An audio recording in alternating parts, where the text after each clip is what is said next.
Halo sobat semua, selamat datang kembali di channel novel kita. Sebelum kita lanjutkan ceritanya ini, ayo jangan lupa subscribe, like, komen, share, dan nyalakan lonceng notifikasinya agar mendapatkan notifikasi video terbaru ketika Mimin upload videonya. Istri yang dimanja, bab 285. Kamu tidak ada pilihan. Anaknya hilang, dan Amandamu sama sekali tidak punya pikiran untuk beristirahat.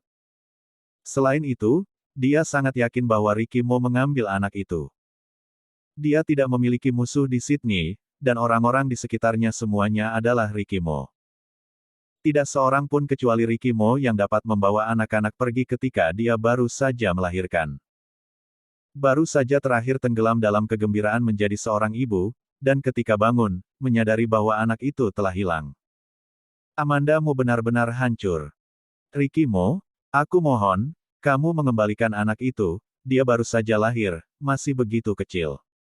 Ricky Mo belum pernah melihat Amandamu seperti ini.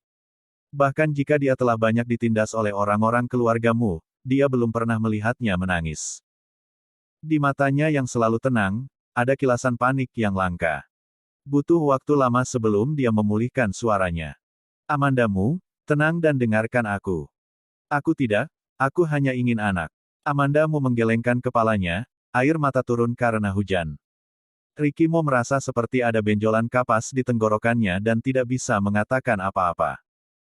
Anak itu tidak dibawa pergi olehnya, tetapi anak itu hilang. Amandamu menangis sangat parah sehingga dia memanggil perawat. Apa yang terjadi? Menangis apa setelah melahirkan anak? Ricky Mo menatap perawat itu. Perawat itu ketakutan oleh pandangan dinginnya, dan berbalik dengan cepat. Akhirnya, Ricky Mo meminta dokter untuk memberikan obat penenang kepada Amandamu, barulah dia tertidur. Amandamu sedang berbaring di ranjang rumah sakit dengan air mata basah di wajahnya, bahkan ketika dia tertidur, alisnya berkerut. Ricky Mo mengulurkan tangan dan menekan alisnya dengan ringan sampai alisnya yang mengerut akhirnya mereda. Sebelum dia mengulurkan tangan dan merapikan rambut di wajahnya, membungkuk dan mencium keningnya.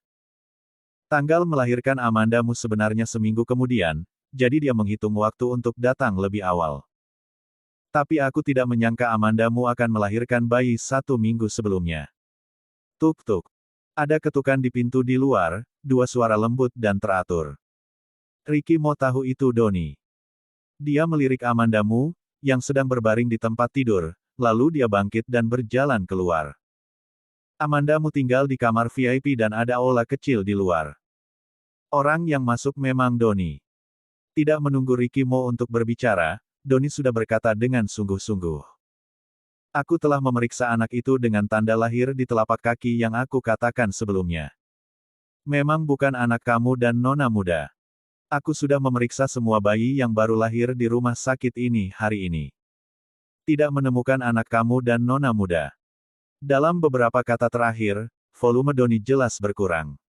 Ricky Mo meremas tangan begitu kuat sehingga nadi di permukaan tangannya terlihat jelas.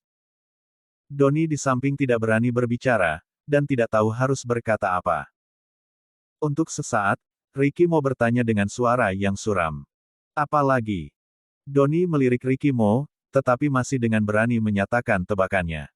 Aku memeriksa CCTV, dan tidak ada masalah. Aku curiga anak itu dijatuhkan dari ruang operasi dan dicuri. Dengan kata lain, dari awal ada beberapa orang mengintai nona muda. Dia memeriksa semua yang dia bisa periksa, dan pada akhirnya dia hanya bisa memikirkan akar masalahnya. Mungkin di ruang operasi, anak itu dicuri oleh seseorang yang membungkus bayi. Orang yang mengganti bungkus dengan anak itu sengaja menggunakan anak lain di rumah sakit untuk ditukar, maksudnya jelas, yaitu untuk membiarkan mereka mengetahui bahwa anak itu dicuri. Donnie selesai berbicara, dengan hati-hati memperhatikan reaksi Ricky Mo. Ricky Mo duduk di sana tanpa bergerak, dan seluruh orang tegang seperti tali ketat, seolah-olah itu bisa meledak kapan saja. Tapi Ricky Mo tidak menghancurkan barang-barang dan tidak berbicara. Dia bangkit dan pergi. Donnie sedikit khawatir tentang Ricky Mo dan pergi bersamanya. Ketika Donnie menutup pintu dengan tangannya, dia mendengar suara keras dari samping.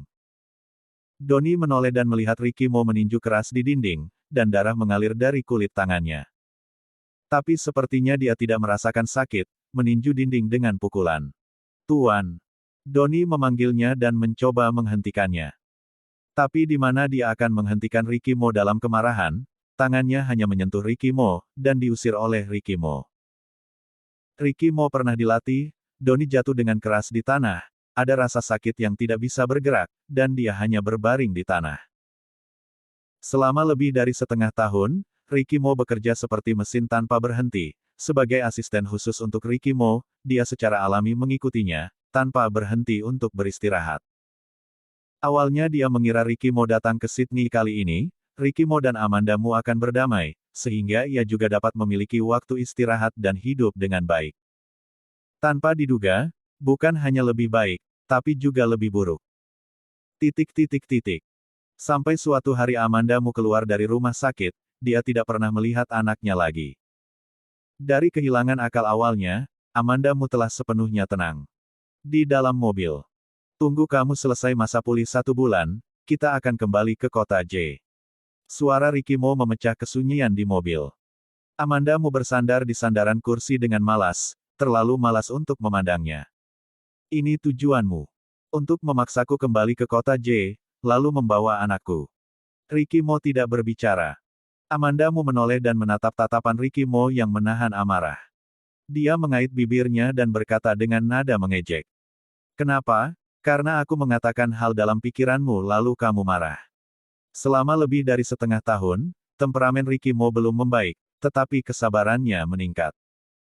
Tidak peduli bagaimana dirinya membuat dia marah, mengangguk dia tidak pernah melampiaskan amarah dengannya. Ini sedikit berbeda dari Ricky Mo yang dia kenal. Namun, semakin sabar Ricky Mo bersamanya, semakin Amanda Mu merasa bahwa ini karena Ricky Mo memiliki hantu di dalam hatinya.